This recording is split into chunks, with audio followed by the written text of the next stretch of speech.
শিয়াল আর আঙ্গুর। একবার একটা শিয়ালের খুব খিদে পেয়েছিল। সে মনের মধ্যে কিছু খাবার জোগাড় করতে পারেনি। তখন সে এক চাষির আঙ্গুরের বাগানে ঢুকছিল। বাগানের একটা মাচায় পাকা পাকা আঙ্গুরের থোকা ঝুলছিল। পাকা ও রসাল আঙ্গুর দেখে শিয়ালের বড় লোভ হলো, কিন্তু আঙ্গুরগুলো ছিল বেশ উপরে, শিয়ালের নাগালের বাইরে।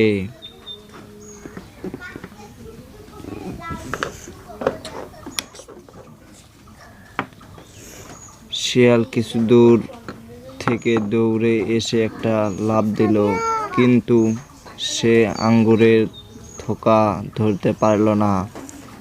বারবার চেষ্টা করেও শিয়াল আঙ্গুরের নাগাল পেল না।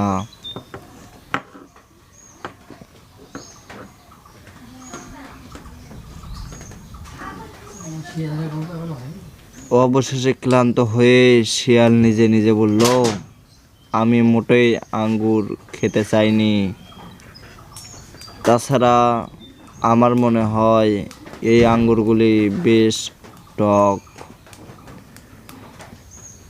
নীতিকথা পেল না, তাই বলছে মন্দ।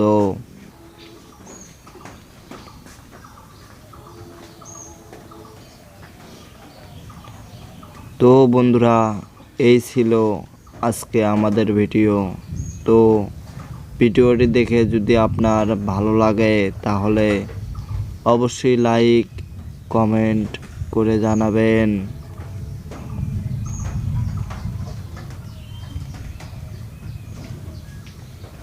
ধন্যবাদ।